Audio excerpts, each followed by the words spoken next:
안녕하십니까. 호크로 투자하는 쇼킹 부동산입니다. 갑자기 매수자가 사라진 이유 시작해 보겠습니다. 영상 전에 구독과 알람 설정으로 당신의 인생을 바꾸시기 바랍니다. 자, 금일 한국은행에서 가중평균금리를 발표를 했습니다. 자, 그래서 신규 취급액 기준으로 대출금리를 봤더니 평균적으로 3.07%였고요. 가계대출금리는 3.46%였습니다. 전월 대비해서 0.28%포인트 더 올라간 거예요. 자, 하지만 11월은요, 금리 인상까지 진행됐습니다. 아까 말씀드렸던 대출 평균 금리는요, 10월달 기준이에요. 근데 11월 25일 날 추가로 금리를 올렸죠. 그러면은 현재 대출 금리가 어느 정도 되는지 한번 살펴보겠습니다.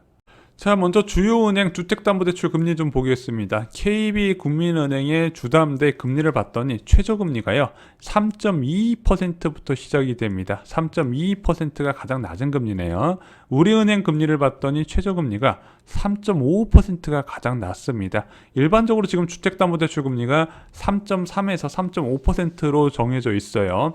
자, 그런데 이 주택담보대출 금리가 3.3% 중반이 넘어가면 굉장히 강력한 수요 억제 효과를 부르거든요. 자, 그래서 지금 대출금리 저희가 보여드리는 거는요, 비대면으로 가장 낮은 금리를 적용받았을 때고, 실제 여러분들이 대출 창구에 가시면은 거의 3% 중반 정도의 대출금리를 제시받으실 겁니다.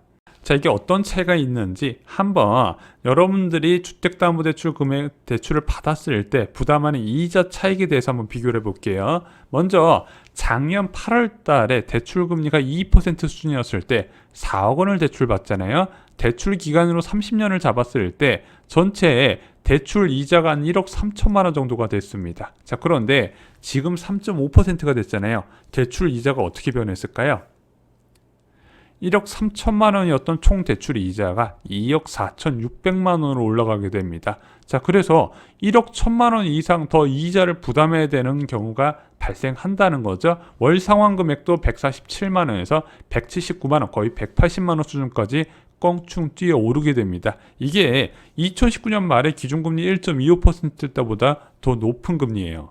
자, 요술방망이 역할을 하는 신용대출 금리도 살펴보겠습니다. 왜 신용대출이 요술방망이 역할을 하는지 아시죠? 주택 매수자 입장에서 갭투자하는 사람들도 이 신용대출을 활용해서 갭투자에 나설 수 있고, 실수요자들도요, 부족한 주택담보대출을 더 추가해서 이 신용대출을 활용해서 매수가 가능했다는 부분이죠. 자, 그런데 신용대출 금리 어떻게 변했을까요? 먼저 12개월 고정금리 우리은행 기준으로 3.4%가 잡히고요. 코리보라에서 민영은행 간에 거래되는 금리 기준으로 했을 때 2.93%가 있습니다. 국민은행 같은 경우는요, 금융채 6개월물에 3.52%, 금융채 12개월물에 3.63%입니다. 아직 2%대 신용대출 금리는 보이는데 얘는 아마 내년 1월 되면 3%대 찍을 거예요. 그래서 실질적으로 지금 신용대출 금리는 3%대가 됐다 이렇게 보시면 될 것 같은데, 그래도 좀 이 신용대출 금리 3%는 낮은 건 맞잖아요. 그나마 지금 금융당국에서 연봉 이내 한도로 묶었죠. 연봉 이내 한도로 묶은 이후에 서울 아파트 거래량이 뚝 떨어진 상황입니다. 너무 늦게 도입됐어요. 자, 우리은행 전세자금 대출금리 살펴보겠습니다. 먼저 공적 보증을 받은 전세자금 대출금리 봤더니 3.1% 수준이 나오고요. 이제 사적 보증 같은 경우는 3.3% 수준에서 나오는 것 같습니다. 전세자금 대출금리도 많이 올랐네요. 자, KB국민은행 전세자금 대출금리도 비슷합니다. 한 3.1% 신잔의 코피스 기준으로 나오고요. 사적 보증도 3.1%로 우리은행보다는 KB가 사적 보증 대출금리가 더 낮네요. 야, 여기 잔해 코피스는 2%대 나오는데 지금 취급은 하지 않고 있다고 합니다. 그래서 현재 전세자금 대출금리는 3.1에서 3.3% 수준이다 이렇게 말씀을 드릴 수 있을 것 같아요. 그런데 이게 과연 수요자를 줄일 만한 금리인지 한번 살펴볼게요. 자, 지금 대부분 금리가 3%대가 나오고 있잖아요. 이게 얼마나 많이 상승한 거냐? 작년 8월과 비교할 필요가 있다는 겁니다. 작년 8월에요. 신용대출 금리가 1.74%까지 떨어졌고요.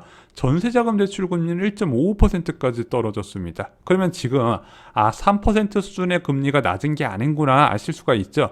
2배 가까이 뛰었다는 거죠. 특히 전세자금 대출 금리는요, 2019년에도 되게 낮았어요. 이게 거의 은행들 입장에서 무위험 대출이었거든요. 그래서 2% 수준의 대출을 많이 해줬었는데, 어이구야, 지금 연장하려고 봤더니 3%를 제시하다 보니까 사람들이 대출 받는 걸 꺼리고 있다는 겁니다.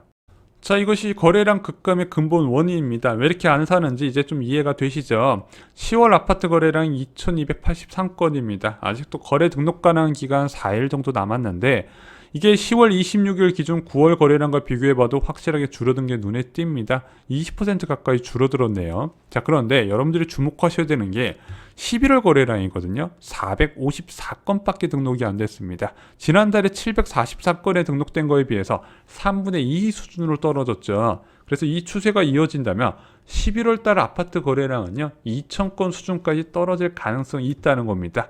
아까 매매뿐만 아니라 전세자금 대출도 많이 올랐다 말씀드렸죠. 전세 시장도 거래가 멈췄다는 이야기가 나오고 있습니다.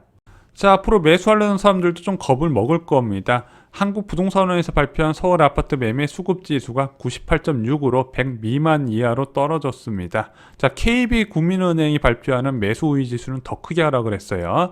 60.2가 나왔습니다. 서울 지역이 지난주 64.9보다 더 큰 폭으로 하락을 했다는 거죠. 자, 그럼 여기서 대출금리가 기준금리 인상 때문에 더 뛰지 않을까 기대하시는 분이 있는데 그렇기는 좀 어려울 것 같습니다. 왜냐면은 지금 10월 말부터 11월 초까지 대한민국 채권 시장이 거의 폭격맞았다 말씀드렸잖아요. 워낙 채권 가격이 가파르게 급락하다 보니까 채권 금리가 치솟았고 그것이 장기적 금리 전망을 받아들이는 대출 금리에도 산정이 됐습니다. 그런데 지금 채권 시장 충격이 다소 소강 상태로 들어가고 있어요. 당국의 개입도 있었고요. 미국 채권 시장도 좀 안정된 흐름을 보이다 보니까 일단은 숨고르기로 넘어가면서 채권 금리가 다시 조금씩 하락하고 있습니다. 그래서 이런 기사 보셨을 거예요. 대출금리, 기준금리 인상 선반영했다. 연말까지는 더 안 오를 것이다. 그래서 내년 1월 14일 날 추가 금리 인상이 예정돼 있는데 그 수준과 그때까지는 현 수준을 유지하거나 조금 더 낮아질 가능성도 있습니다. 하지만 매수자 입장에서는 여전히 부담스럽다는 것은 변하지가 않는다는 거예요. 자, 매도자는 지금 어떤 생각을 할까요? 지금 매수자가 접근을 못하는 건 여러분들 잘 아실 겁니다. 근데 진짜 하락은요, 매도자가 늘어나야 돼요. 자, 매도자는 두 가지 생각을 나눠서 할 겁니다. 첫 번째, 내가 이 주택을 팔아서 현금을 보관할 가치가 있을까? 한마디로 예금 금리를 보고 팔지 말지 결정을 한다는 겁니다. 그래서 많은 사람들이 대출 금리만 계산하지만 실제 부동산 시장에서 정말로 큰 영향을 주는 거는 예금 금리예요. 또 하나, 내가 이거 보유할 때보다 처분이 이익이 더 클까? 그래서 향후 전망과 보유세 등이 종합적으로 판단이 돼서 작용할 가능성이 있어요. 그럼 매도자들이 어떻게 생각하는지 하나하나 살펴보겠습니다. 자, 매도자가 중요시하는 예금금리가 오늘 빠르게 인상됐다는 소식이 계속 나와요. 어제 칼같이 올렸죠. 우리은행하고 하나은행, 오늘 국민은행도 이 인상 대열에 합류를 했습니다. 왜냐면 지금 금감원에서 약간 점검 비슷하게 들어갔거든요. 야, 너네 대출금리만 너무 올라가는데 예금금리도 손봐야 되지 않느냐. 여론이 우리한테 뭐라 하잖아. 니들이 좀 바꿔라 압력했더니 기준금리 인상에 칼같이 올렸습니다. 자, 그래서 올라간 1년 정기예금금리를 봤더니 한 1.4%가 돼요. 우리은행도 1.4%가 되고 있습니다. 아직 한참 부족해요. 왜냐하면 지금 일반인들이 생각하는 기대 인플레이션이 2.7% 수준까지 올라갔습니다. 그래서 이런 실질금리 마이너스 상황에서 예금을 위해 집하는 매도자는 없다고 봐야 된다. 그래서 아무리 못해도 최소 2% 근접한 예금금리가 나와야 되는데 그러려면 기준금리가 1.5%는 나와야 됩니다. 그래서 저희가 하락과 관련된 부동산 시장에 관련된 금리는 최소 1.25%고 1.5%부터 하락 가능성을 점칠 수 있다. 실제 이 1.5% 예금 기준금리부터 전세 매물이 크게 늘어나는 효과가 있었거든요. 자, 종부세 역시 같습니다. 요즘 언론 보도들이 종부세 관련된 이야기로 도배가 돼 있죠. 실제 과세 대상자하고 세액이 크게 올라갔습니다. 자, 무려 종부세액이 두 배나 올라갔네. 와, 이거 완전 세수 꿀이다. 이렇게 생각할 수 있는데 왜 이렇게 많이 올라갔냐? 세 가지 원인이 있습니다. 첫 번째는 2020년 7.10 부동산 대책에서 종합부동산 세율이 크게 올라갔는데 특히 다주택자 세율이 2배 가까이 올라갔어요. 두 번째, 시세가 많이 올라가면서 공시가격도 같이 상승을 했습니다. 세 번째, 세제제도 개편에 따라서 공정시작가액 비율이 5%포인트 올라가고요. 공시가격 현실화 방안에 따라서 시세 올라간 것 플러스 시세 대비 더 근접하게 하는 작업이 진행됐기 때문에 이번에 다주택자는 아마 세부담 상한액 수준인 300% 적용받았을 거예요. 자, 그런데 이거는 전년 내던 세금에 대비해서 많이 올랐다는 거고, 실제 다주택자가 매도할 만큼 될 것인가 실효세율을 봐야 되는데, 다주택자라고 하더라도 실효세율이 1%에 훨씬 못 미친다는 겁니다. 왜? 기본 공제가 인당 6억 원이 들어간다는 부분이죠. 시세 대비 한 75% 수준인 공시가격이 적용되고, 여기서 1인당 6억 원, 부부 합산으로 12억까지 공제해 주다 보니까 실제 실효세율은 훨씬 못 미친다는 겁니다. 그래서 집값이 1%만 상승한다 하더라도 다주택자 입장에서는 보유가 이득이에요. 그런데 지금 다주택자 입장에서는 집값을 상승한다고 여전히 기대감을 갖고 있는 사람들이 대부분이고, 야 설마 1, 2%못 오르겠냐? 이런 생각이 있다면 안 팔고 가질 수가 있다는 겁니다.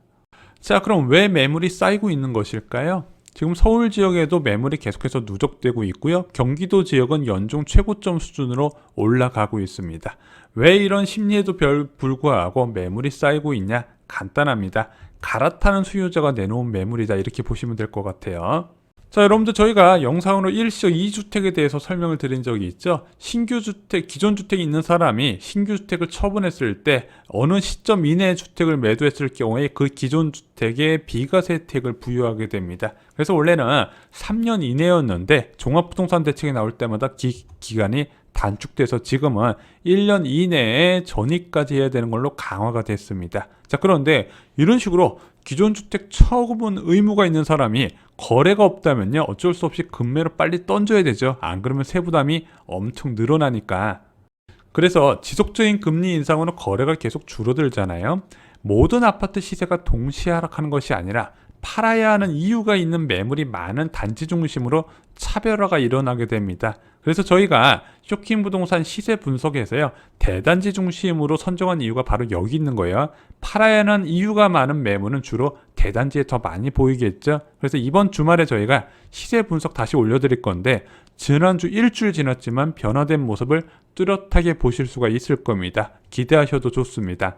자, 대세 하락 시기가 되었습니다. 지금은 지식이 힘이에요. 아파트 가격은 늘 역사가 반복됩니다. 과거에 어떻게 변했는지, 그리고 어떻게 다시 반등했는지도 꼭 체크를 해보시고요. 향후 부동산 공급 절대 만만치 않습니다. 기본적으로 지식을 알고 계셔야 됩니다. 부동산 규제와 세금 부분도 알고 계시면 인생을 사시는데 큰 도움이 되실 겁니다. 쇼킹 부동산원 아파트 교과서에 자세하게 나와 있습니다. 이상으로 영상 마치겠습니다. 좋아요, 구독, 공유 꼭 부탁드립니다. 감사합니다.